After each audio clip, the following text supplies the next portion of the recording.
Rádio O Povo CBN, ZYH 625, AM 1010 kHz, ZYC 406, FM 95,5 MHz, Fortaleza, Ceará, ZYV 391, FM 93,5 MHz, CBN Cariri. Um noticiário para você pensar bem antes, durante e depois. Seu final de tarde com muita informação, leveza e bom humor. Rodrigo Bocardi e Carolina Moran analisam as notícias mais quentes do dia.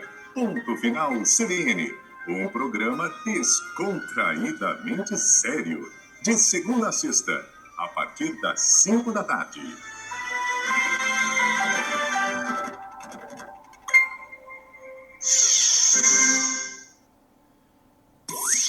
Rádio Povo CBN apresenta Sustentabilidade Digital.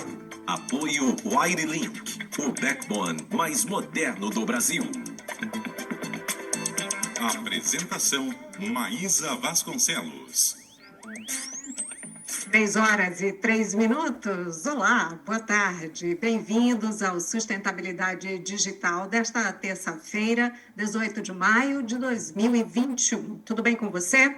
Então, vamos combinar que a gente tem essa hora todinha para a gente conversar sobre assuntos ligados ao setor de tecnologia. É assim que a gente faz todas as terças-feiras, de 3 às 4 da tarde. E a gente sabe que esse setor merece muitos olhares, especialmente nesses últimos meses, no último ano e alguns meses aqui no Brasil, em que a gente viu aí uma aceleração de diversos processos. Então, eu convido você a participar aqui com a gente. Como?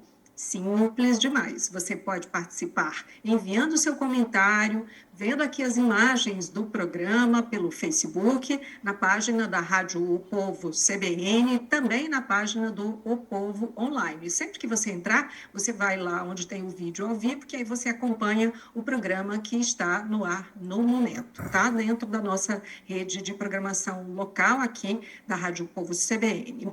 E você também pode acompanhar pela página do O Povo Online. Além disso, você pode enviar comentários para a gente no nosso WhatsApp, DDD 85-9609-0099. Fique à vontade, contribua com essa conversa, é bem importante ter você aqui com a gente.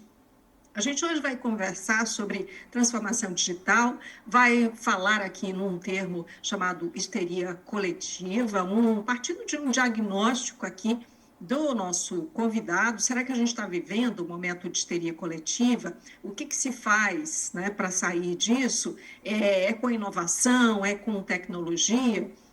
A gente precisa entender a nova forma de comando das empresas, de controle. O que está acontecendo em termos de mudanças de modelos de gestão? Nós vamos conversar sobre esses assuntos aqui no programa com o jornalista de tecnologia, doutor em ciência da informação, escritor, professor, palestrante, um pesquisador sobre a área digital há mais de 40 anos, eleito como um dos maiores inovadores do Brasil, Carlos Nepomuceno. Boa tarde, bem-vindo. Boa tarde, bem-vindo, é um prazer estar aqui compartilhando aí as nossas ideias. Bom, eu fiz essa apresentação sua e para quem ainda não lhe conhece, para quem não está muito ambientado nesse segmento, basta dizer aí que desde ali do começo dos anos 1980 e nessa década aí que veio depois, ali pelos anos 1990, você já era influenciador digital quando a gente nem nunca tinha ouvido falar no termo, né?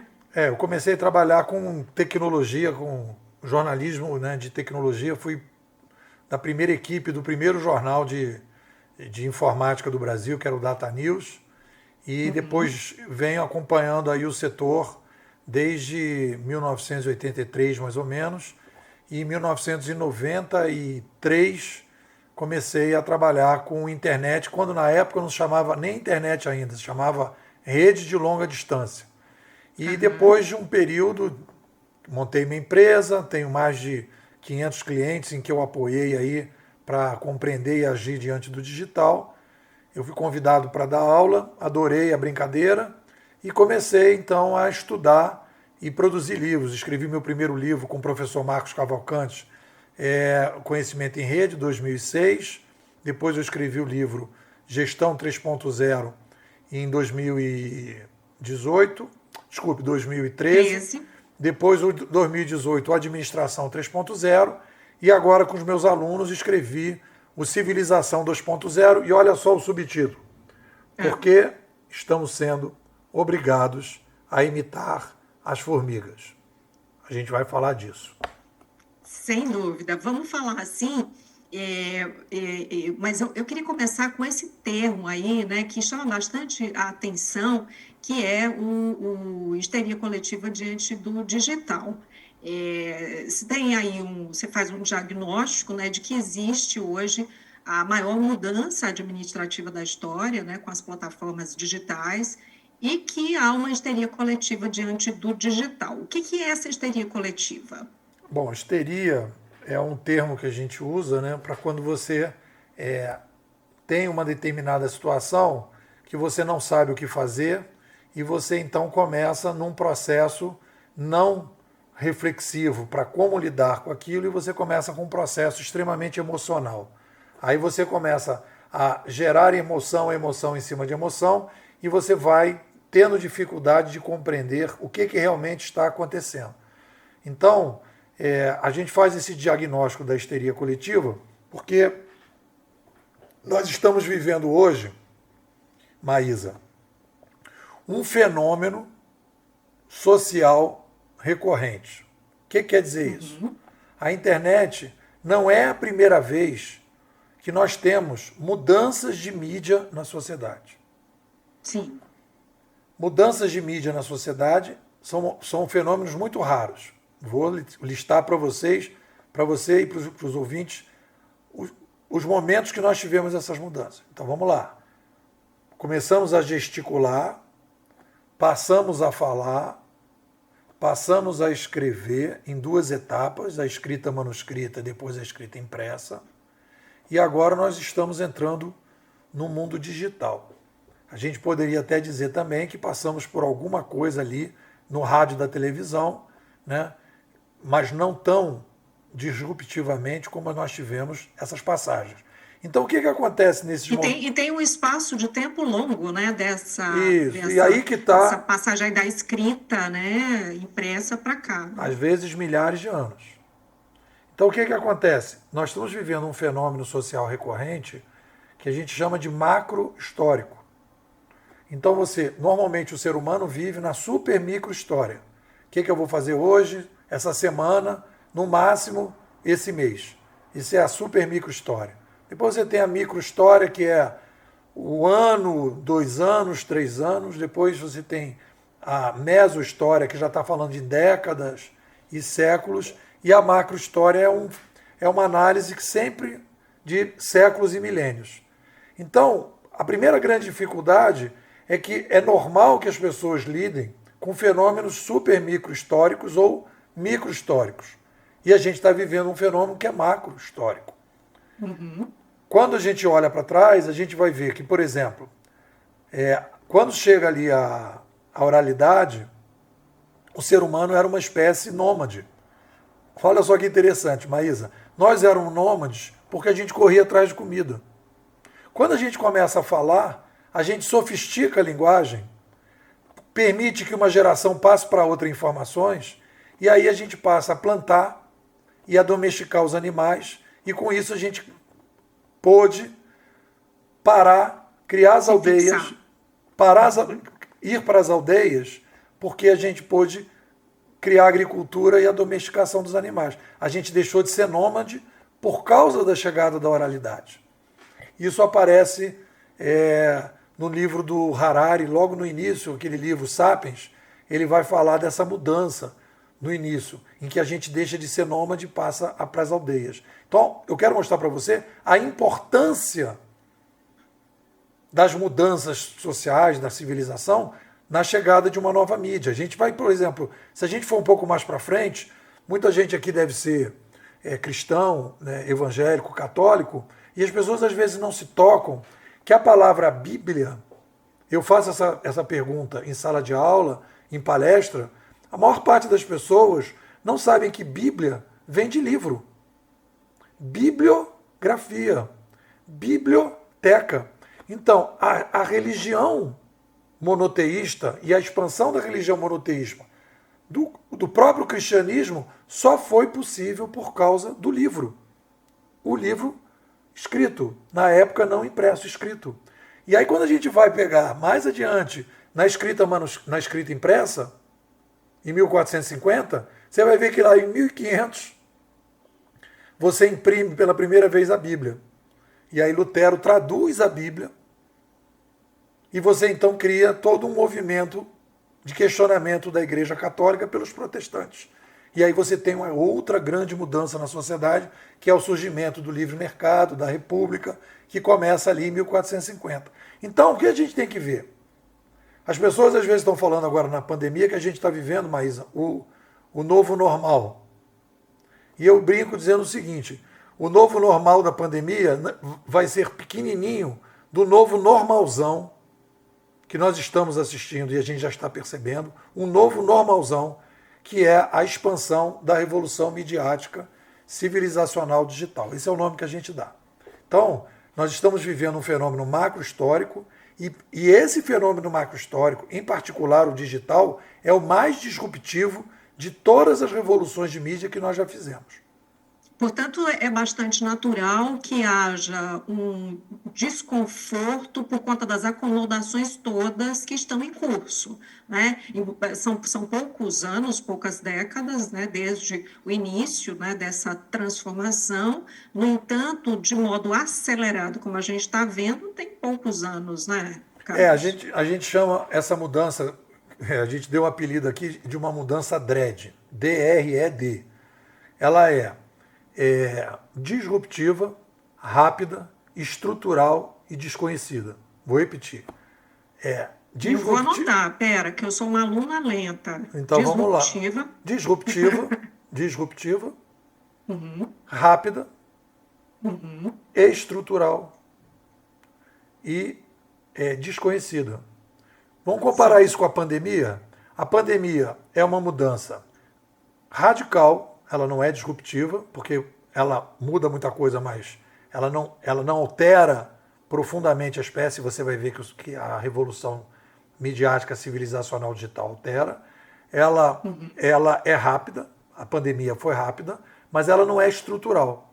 Daqui a 2 anos, daqui a 3 anos, passou a pandemia, a gente já está caminhando com outras mudanças e ela é desconhecida em parte, porque a epidemia já se conhecia. O estudo das revoluções midiáticas é muito pequeno no mundo. Nos Estados Unidos é muito pequeno esse estudo, e a gente aqui que passou a estudar, nós escolhemos os autores canadenses da Escola de Toronto, que são especialistas no estudo desses fenômenos. Então, os ouvintes que quiserem dizer assim, poxa, como é que eu conheço mais sobre essa visão histórica, né? Então eu sugiro que leia aí o nosso querido amigo Pierre Levy, esse livrinho aqui, ó. É um livro de 1999, que é o Cybercultura. Li na faculdade de jornalismo. Pois Primeiro encontro com o Pierre Levy. Então, o Pierre Levy, ele escreve esse livro Cybercultura em 1999, e ele é descendente, que você também deve ter lido, de um outro cidadão chamado Marshall McLuhan. O McLuhan, que é bem dado nas faculdades de comunicação, né, é trabalhado, o McLuhan, ele criou uma escola de pensamento, e aí tem outros autores lá dentro da escola que são especialistas neste fenômeno particular, revoluções de mídia ao longo da história. Você tem um livro muito interessante, por exemplo, do Eric Havelock, que ele vai estudar, olha só, a influência da chegada do alfabeto grego na renascença, na nascença grega, em todo aquele movimento iluminista grego, da filosofia, etc., etc., ele vai mostrar que a Grécia teve aquele boom por causa da mudança de mídia que foi a chegada do alfabeto grego, né? Então, essas mudanças de mídia, elas alteram a civilização. Só que a gente não sabia disso. E eu insisto, a gente está bem no meio disso tudo, quer dizer, no meio é uma forma de dizer, né? No meio no sentido de que nós estamos envolvidos, não no meio, no tempo cronológico, que a gente nem sabe qual é, né? E tudo isso a gente vai ter oportunidade de conversar ainda. Eu vou fazer um intervalo aqui curtinho, é o tempo, inclusive, para os nossos amigos e amigas que estão acompanhando a gente agora, nessa aula aqui que o Carlos Nepomuceno está trazendo para a gente. Inclusive, estou já querendo saber se posso chamar você de Nepô, que é como as pessoas conhecem Nepô. você de fato. Sabe por quê, Maísa? No Brasil, para fazer sucesso, só 4 letras. Xuxa, Zica e Pelé. Passou de 4, já não faz sucesso. Eu até sugiro que você mude seu nome. Aí bote Maia, alguma coisa assim, porque aí você vai fazer mais sucesso ainda. Muito bem, olha, vamos fazer nosso intervalo e a gente volta aqui com o Nepô falando sobre tudo isso. Eu vou insistir ainda da história aqui da histeria, mas vamos falar sobre inovação, que ele fala muito nessas questões de inovação. Que inovação é essa, hein, gente? A gente está vendo isso de fato hoje? A gente volta já já com sustentabilidade digital. Sustentabilidade digital. Apoio Wirelink. Apoio Wirelink, o backbone mais moderno do Brasil. 6h22, nós estamos de volta, hoje conversando aqui num papo para lá de instigante, porque ele é também professor e é óbvio que tem aqui essa forma bem didática de conversar com a gente. Estamos conversando com um jornalista de tecnologia, doutor em ciência da informação, escritor, professor, como disse, palestrante, pesquisador sobre era digital, Carlos Nepomuceno, Nepô. Nepô, vamos falar um pouquinho, que você já citou aí a governança das formigas e que você traz esse conceito ali já de quase 10 anos atrás, né, quando você lançou o livro Gestão 3.0, a crise das organizações, em que você falava que para sobreviverem e se manterem competitivas no mundo digital, as empresas deveriam implementar mudanças na gestão, sugerindo que você chamava isso de governança das formigas. O que é isso? E, de fato, ali, de quando você trouxe essa questão para cá, o que você tem visto? Qual é o cenário que a gente tem atualmente? Bom, Maísa, a gente precisa entender que é o seguinte, nós estamos vivendo, Maísa, o que acontece? Por que a gente tem uma histeria? Tem um outro livrinho aqui que eu vou recomendar aqui aos nossos queridos ouvintes, que gostarem aqui do livro. Isso aqui é outro livro muito interessante, que é esse aqui, ó. A Estrutura das Revoluções Científicas, do nosso querido Thomas Kuhn. É um americano que estuda as mudanças de mídia, as mudanças de pensamento na sociedade. Então, o que diz o nosso Thomas Kuhn? De vez em quando, as teorias humanas batem no muro e precisam se refazer para a gente poder entender fenômenos que a gente não conhecia antes. Se descer, por exemplo, um disco voador cheio de marciano, muita coisa vai mudar na nossa vida. Porque a gente vai dizer, o que é isso? O que esses caras fazem? Como é que eles vivem? O que eles vão causar para a gente? Eles são amigos, são inimigos? Vai ficar um tititi, vai ter assunto aí para um ano inteiro de conversa sobre quem são os marcianos, né? Então, os marcianos da vez é a chegada dessa nova mídia. Então, nós estamos vivendo uma profunda crise de quem é o Sapiens, Maísa. Se a gente não entender que a gente está vivendo essa profunda crise, a gente não vai entender o futuro. Qual é a crise que a gente está vivendo? Qual é como é que a gente sai dessa crise? O que a gente tem que mudar na forma de pensar do ser humano? Então, olha só, Maísa. Nota bem. Todas as espécies humanas, todas as espécies animais, elas têm um problema de tamanho de número de pessoas, de membros daquela espécie. Então, os elefantes têm um número X de elefantes, os lobos têm um número X de lobo, as zebras, as baleias, os golfinhos, que formam os grupos que não podem passar de determinado número. O que acontece com o ser humano, Maísa? O ser humano aumenta a população.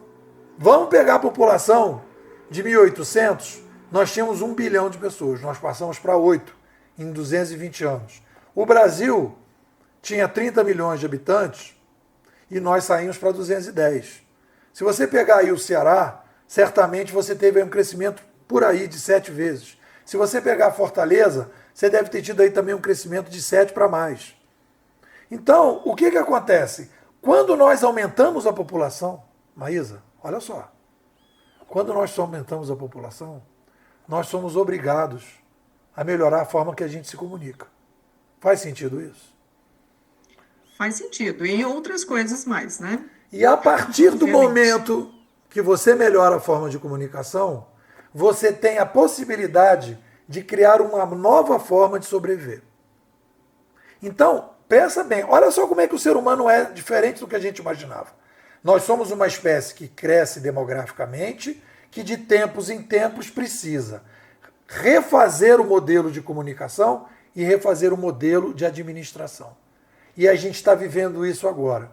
Estamos vivendo uma mudança civilizacional profunda em que nós estamos introduzindo na sociedade uma forma, Maísa, completamente diferente de resolver problema.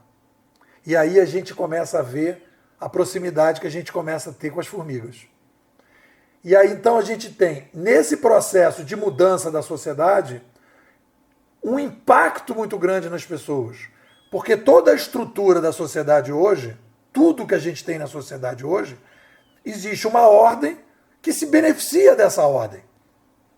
Os bancos, os cartórios, os políticos, todo mundo se beneficia de uma determinada ordem. E aí surge uma nova ordem. O que vai acontecer?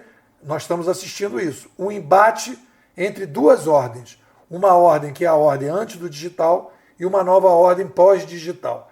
Então eu diria que se a gente fosse analisar, se fosse um jogo de futebol, que eu estava ouvindo aí, que vai ter a final do Campeonato Cearense, Isso. se fosse um jogo de futebol, nós estamos ainda nos primeiros 5 minutos. E as coisas que vão acontecer de mudança serão marcantes. Nós somos contemporâneos da maior mudança civilizacional da história dos sapiens já vivida. Ah, não, Nepo, você está falando isso porque a gente está vivendo isso agora. É a maior revolução civilizacional da história dos sapiens. Quando você fala de futurismo competitivo, você está falando justamente disso, de saber quem ganha, de estar preparado para ganhar nessa partida aí de futebol? Se fosse um O futebol? futurismo competitivo é uma ferramenta para ajudar as pessoas a lidar melhor com o futuro. Para que eu possa lidar melhor com o futuro, eu tenho que ver quais são as tendências. Qual é a tendência? Aí vamos lá, olha outra novidade aí para a gente pensar o ser humano. Quando a gente aumenta a população, sabe o que a gente é obrigado a fazer? Descentralizar o poder. Vou repetir, Maísa. O ser humano, para resolver o problema de aumento populacional, ele é obrigado a descentralizar o poder. Vou te dar um exemplo que todas as moças, mães, mulheres e os homens também, mas as mulheres principalmente, vão entender. A mulher tem um filhinho, mimadão, que ela vai lá, amarra o sapatinho, penteia o cabelinho, veste o filhinho e tal, papá, né? E aí ela resolve ter mais um para fechar o botequim. Pronto, 2 está ótimo, etc. Tal. Aí ela não consegue ter o filho, ela faz aquele tratamento, tem trigêmeos. Você imagina uma casa de uma mãe com um filho e chegam mais 3. Sabe o que vai acontecer nessa casa, Maísa? Sabe o que a mamãe mimadora vai fazer? Vai chegar para os filhinhos e falar, queridos, eu amo vocês, mas vocês vão ter que ajudar a mamãe. Vocês vão amarrar o sapatinho de vocês, vão tomar banho sozinho, vão comer sozinho, porque mamãe não tem braço para alimentar os 4 filhinhos. O que é isso? Quando você aumenta a complexidade, você necessariamente tem que transferir poder para as pessoas poderem ajudar na complexidade. E aí a mamãe mimadora tem que botar os filhinhos para ajudar. Então é isso que a gente está fazendo na sociedade hoje. Quer ver um exemplo bacana disso? Mas vê o restaurante Aquilo. Restaurante Aquilo é o exemplo típico da sociedade atual. A gente tem muita gente para comer em pouco tempo. O que você faz? Tira o garçom e deixa as pessoas se servirem.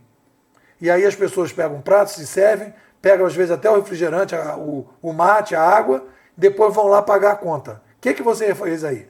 Você resolveu um problema de complexidade através da participação das pessoas, ajudando a resolver o problema de cada um faz o seu próprio prato.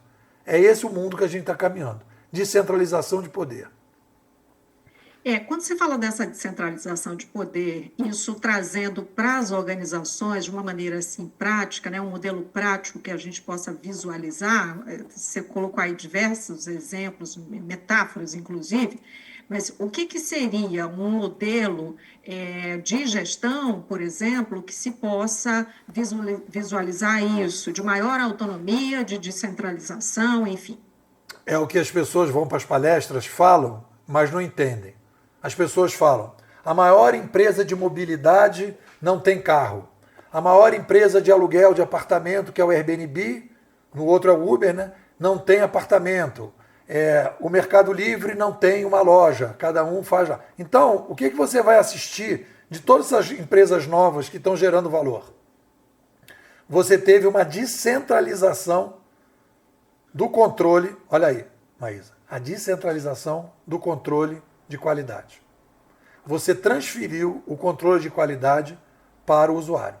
Você vai ver que no Uber, muita gente não se toca, acha uma besteirinha, mas aquelas avaliações que você faz depois que você pega o carro, das estrelinhas, é aquilo que substitui o gerente. No Uber não tem gerente. Pode ter gerente internamente no Uber para atender lá o número de pessoas que estão lá no Uber. Mas você não tem um gerente, como a gente tinha nas empresas tradicionais, um gerente de controle de qualidade. No Uber você não tem um gerente RH que promove, demite e contrata. Não tem mais isso. É por isso que o Uber tem a dimensão que ele tem. Eu faço uma comparação desse novo ambiente, desse novo tipo de empresa, uma comparação como é exponencial essas empresas. Vamos lá. A TV Globo é uma empresa analógica, que controla o seu conteúdo. Nada entra na TV Globo que não tenha um carimbo do diretor executivo lá, que controla o conteúdo. Aí você fez a digitalização da TV Globo e criou o Netflix, Maísa. O que é o Netflix? O Netflix é a TV Globo na internet. E o que é o YouTube? Olha só, Maísa, o YouTube não tem controle de qualidade gerencial centralizado. Quer ver o número? Ô, Nepo, deixa eu te pedir aqui uma pausa para a gente, para o repórter CBN, e a gente volta daí, tá bom? Tá bom. Já, já. Tá ok. Fácil participar do programa, sua nota tem valor. Basta fazer o Apoio Wirelink, o backbone mais moderno do Brasil. Apresentação Maísa Vasconcelos. 3h39. Nós estamos de volta hoje aqui no Tecnologia Digital, com a gente aqui no Facebook, nossos amigos e amigas. Você pode fazer o seu comentário, tá? Ribamar Braga, Luiz Ricardo Costa, bem-vindos o Francisco Edísio, também aqui com a gente, do Carmo Freitas, Osani Neide da Silva. Façam seus comentários aqui pelo Facebook e também pelo nosso WhatsApp, DDD 85-9609-0099. Nós estamos conversando com um jornalista de tecnologia, professor, escritor, palestrante, um pesquisador sobre a era digital, e que está com a gente hoje, o Carlos Nepomuceno. Nepo, você falava no bloco anterior sobre modelos, né? Te pedi aqui modelos, né? Algo mais visível, mais prático, né? Sobre essas transformações todas que a gente está vivendo. E aí você citou, inicialmente você falou ali de Uber, falou de Airbnb, né? E falou também de Netflix, enfim, você quer continuar e finalizar aí sobre esses exemplos de gestão que você falava? O que eu quero mostrar é o seguinte, a gente tem hoje, quando a gente usa a palavra gestão, eu no meu livro de 2013, eu também estava usando gestão. Hoje eu considero gestão o modelo atual em que você tem o gestor. Eu diria que o Uber tem um curador, que é diferente. Ele faz uma curadoria da participação dos usuários. Então, o que a gente precisou fazer é criar empresas que hoje têm uma modalidade de comando e controle sobre a qualidade de produtos e serviços que foram transferidos, essa modalidade, esse comando e controle foi transferido para os usuários. Aí, para você ter uma noção de quantidade, de possibilidade, eu estava falando, a TV Globo tem 20 milhões de usuários, digamos assim, vamos chutar esse número, 20 milhões de usuários, e a TV Globo ela controla o conteúdo. O Netflix tem 220 milhões de usuários. Ela foi para a internet, atinge o mundo inteiro, mas ela também continua controlando o conteúdo. Nada entra no conteúdo da Netflix sem anuência da própria Netflix. Então isso é gestão. Gestão é comando e controle sobre o conteúdo centralizado. Quando a gente olha o YouTube ele faz um comando de controle descentralizado. Todo mundo pode botar o vídeo que quiser. E aí você vai vendo que este modelo permite que o YouTube tenha 2,2 bilhões de usuários. Então é 10 vezes maior que o Netflix. Então o que eu quero mostrar para as pessoas é que a grande revolução que a gente está passando hoje com a chegada da internet, no ponto de vista administrativo, é o surgimento de um novo modelo administrativo em que você, pela primeira vez, você não tem necessidade de determinada gerência que você tem numa empresa tradicional. Se você comparar o Uber com a cooperativa de táxi, a cooperativa de táxi não poderia passar de um limite de carros. E o Uber consegue ultrapassar isso e atingir o planeta inteiro. Então, qual é o mistério do Uber, do Airbnb, do YouTube? É que eles estão usando um novo modelo administrativo e aí sim, indo para o início do que a gente conversou, esse novo modelo administrativo, ele tem uma similaridade com o modelo de administração das formigas. Nepo, quando a gente traz isso, obviamente que você está falando aí, citando grandes, né? Mas eles não começaram assim do tamanho que eles estão hoje. Inclusive, eles não tinham as contestações desses modelos que tem hoje em nível mundial, inclusive. A gente sabe que tem pendências jurídicas com algumas dessas plataformas, mundo afora e aqui mesmo no Brasil. Mas quando a gente fala, por exemplo, de pequenos, né, de médios empresários, enfim, como é que se aplica esse modelo de curadoria, enfim? E eu queria que você falasse assim, desse desafio de inovação, né? Que inovação é essa? Eu preciso disso, eu preciso do que exatamente, a depender do que eu faço enquanto negócio. Então, olha só, o que a gente observa, isso é o estudo que a gente tem feito, diz o seguinte: houve nesse primeiro, digamos assim, nessa primeira etapa da revolução midiática civilizacional digital, a gente percebeu que houve uma centralização desses primeiros grandes projetos. Uber é enorme, Google, YouTube, são empresas que o pessoal chama de Big Techs, né? E as Big Techs têm várias, mas elas criaram multinacionais da curadoria. E o espaço para pequenas e médias empresas hoje é muito pequeno. Então, o que acontece? Os micro e pequenos empresários entraram dentro dessas plataformas maiores. Se você pegar, por exemplo, os sebos, vendedores de livros usados, muita gente foi para a estante virtual. Você pega muita gente aí, provavelmente no Ceará, você tem milhares de pessoas usando o Mercado Livre. Usando e comprando no Mercado Livre, né? Então, quer dizer, eles aderiram a estas plataformas como usuários das plataformas, fornecedores dessas plataformas. Então, micro e pequenas empresas estão presentes nessas plataformas, mas não são os donos das plataformas. Agora, eu queria chamar a atenção das pessoas para dizer o seguinte, que essa etapa da revolução digital é a primeira etapa e que nós estamos caminhando para uma segunda etapa. E nessa segunda etapa... Eu queria te pedir para segurar aí, para a gente falar nessa segunda etapa já, tá? Faço um break curtinho e a gente fala, então, sobre essa segunda etapa, que, obviamente, isso já é apontar para tendências e modelos a seguir neste ano, para os anos que vem. É isso que a gente vai voltar conversando aqui com o Nepo. Dá tempo de você mandar aqui sua pergunta, participa com a gente. Voltamos já com sustentabilidade digital. São 3h50 dentro desse nosso encontro semanal aqui no Sustentabilidade Digital. Hoje a gente está conversando aqui com o jornalista de tecnologia, escritor, pesquisador, palestrante, Carlos Nepomuceno, Nepo. E o Nepo fala aqui, desde o início do programa, sobre o que ele define como revolução midiática civilizacional digital, né? E, inclusive, ele listou aí o que entra nessa mudança que ele chama DRED, uma mudança disruptiva, rápida, estrutural e desconhecida. Depois, no bloco passado, você falava sobre uma segunda fase dessa revolução.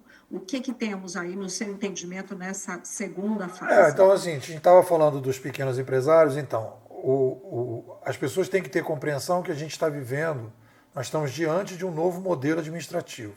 Geralmente as pessoas dizem que o Uber, Airbnb, TTT, todo mundo, Mercado Livre e tal, é um novo modelo de negócio. Não, é um novo modelo administrativo e que você tem modelos de negócio dentro desse novo modelo administrativo, que é diferente. E aí que está o grande desafio, é por isso que a gente volta ao tema inicial, que a gente está vivendo essa histeria coletiva. Por quê? Porque não é uma continuidade, Maísa. O modelo de administração que a gente tem hoje, o modelo do Netflix e da TV Globo, a concepção filosófica desse modelo de comando e controle é diferente, é disruptivamente diferente do comando e controle do YouTube. No YouTube você não controla o acervo. Você deixa o acervo ser controlado pelo usuário através de algoritmos. É isso que cria o exponencial do YouTube. Então é muito difícil para uma empresa tradicional abrir mão do comando e controle, porque isso é parte integrante das pessoas. Na família, na religião, no trabalho, tudo se dá em cima de comando e controle. Se você diz agora é um outro modelo de comando e controle, o que as pessoas dizem? Não vai funcionar, não vai dar certo, é uma bagunça, é a casa da mãe Joana. É um outro modelo de comando e controle. Tem comando? Tem. Tem controle? Tem. Só que é outro. Só que é mais sofisticado e permite, porque é mais sofisticado, atender mais gente. E aí a gente começa a pensar na solução dos problemas. Então essa é a visão. Isso a gente imita das formigas, porque as formigas fazem exatamente isso. Elas deixam o rastro para que as pessoas, para os outros poderem saber, é o que a gente faz no Waze. Hoje eu peguei aqui, tive que descer para o Rio, que eu estou perto do Rio, mas não no Rio, eu tive que descer usando o Waze. Cada motorista da frente informa o que está acontecendo atrás. Cada usuário do Mercado Livre informa o próximo usuário se aquele comerciante é honesto ou não, se ele entregou direito ou não, se aquele produto serve ou não serve. Isso é rastro de formiga. Isso a gente não fazia antes. O consumidor não ensinava para o outro consumidor sobre os produtos e serviços. Agora está ensinando. Então essa é a novidade. Ensinava assim naquele boca a boca, digamos que era uma boca a boca oral, mas não com tanto potencial. Claro, claro. Então, e o detalhe, o boca a boca era entre conhecidos. E hoje nós temos não é um boca a boca, nós temos um mouse a mouse entre desconhecidos. Bom, vou responder a pergunta que você me fez. Qual é a próxima fase? Nós estamos inaugurando agora, nós temos então, no caso do YouTube, você tem uma plataforma centralizada usando a linguagem dos rastros das formigas. Nós estamos iniciando as primeiras experiências do uso da linguagem das formigas, dessa coisa das estrelinhas, etc. tal, no blockchain. E o grande case do blockchain até o momento é o Bitcoin. O Bitcoin quebra a ideia da moeda nacional. Você acaba com a moeda nacional. Você pode transferir dinheiro e receber dinheiro de uma moeda completamente nova, por isso que ela valorizou tanto. Não há controle sobre essa moeda. Então, qual é a tendência que nós vamos ter? Nós vamos ter, provavelmente, isso não está acontecendo, nós estamos prevendo que vai acontecer, que esse é o papel do futurista, nós vamos ter o YouTube Chain, nós vamos ter o Uber Chain, nós vamos ter o Mercado Livre Chain. O que significa isso? Você imagina em Fortaleza você ter dezenas de Ubers, em vez de ter um Uber só. Cada usuário vai poder escolher o Uber que quiser e cada fornecedor, cada motorista vai escolher o Uber que quiser numa plataforma, num ambiente descentralizado. Por exemplo, você vai reduzir a ideia da cobrança, que hoje o motorista do Uber paga 25%. Pode ser um que cobre 1%, outro vai cobrar 3%, 2%. Então nós vamos ter aí a descentralização dessas big techs. E aí a nossa revolução, que já é grande, ela vai aumentar ainda mais. E aí nós vamos ter uma oportunidade muito grande para os pequenos e médios empresários, porque aí você vai ter uma descentralização dessas oportunidades. Então a gente está vivendo, Maísa, o início de uma grande revolução. E aí eu vou dizer para você, a educação do jeito que a gente conhece não vai continuar, A política do jeito que a gente conhece não vai continuar. A forma que a gente resolve o problema não vai continuar. Aí você vai dizer, Nepô, mas quando isso vai acontecer? Está acontecendo, e tem uma coisa muito interessante sobre o futuro, que é o seguinte, tem um cidadão que é futurista, que é o Nasbit, que ele diz que o futuro ele não é temporal, o futuro é regional. Então existem alguns lugares do mundo que esse futuro que eu estou falando já começa a aparecer. E esses lugares começam a gerar atração. E os lugares que não estão indo para esta nova realidade vão criando zonas de rejeição, de abandono. Então, isso vale para pessoas que não estão entendendo, vale para empresas que não estão entendendo, vale para cidades, vale para estados e para países. Então, a gente precisa entender o que está acontecendo para poder lidar com este novo mundo, para poder competir nesse novo mundo e se transformar numa zona de atração e não numa zona de abandono. Ô, Nepô, sabe aquele emoji que é aquela carinha com o cérebro explodindo? Sei. Pois é. Não, por que você fala isso? É interessante, Maísa, que você está falando isso, pelo seguinte, você está tendo contato com uma nova visão, e como a gente trabalhou nessa visão, e a gente tem trabalhado isso há mais de 20 anos, ela é muito consistente. Você pode dizer, o que o Nepô está falando parece que é uma coisa interessante, mas eu não sei se é verdade, não sei se aproxima da realidade. Mas o que eu estou dizendo é o seguinte, a histeria coletiva está produzindo narrativas, explicações muito pouco convincentes. E a gente está tentando trazer explicações mais convincentes. E onde é que te encontra? Onde fica sabendo mais sobre a galera, eu criei uma escola, isso, obrigado. Eu criei uma escola que chama Bimodais Futurismo Competitivo. É uma escola 100% online. Eu tenho gente do Brasil inteiro, várias pessoas do Nordeste, né? Já tive vários alunos no Ceará, já tive aí em Fortaleza fazendo várias palestras, né? E você me encontra como? Manda um zap, 21 99608, vou repetir, 21 99608 6422. Vou repetir de novo, 21 99608 6422. Aí você me manda um zap e fala assim, Nepô, eu quero entrar nesse novo mundo, quero conhecer, quero sair de Matrix, quero tomar pílula vermelha. Opa, nós somos especialistas em pílulas vermelhas. Tá bom, então, Nepô. Muito obrigada. Eu que te agradeço o convite. Um abraço a todos.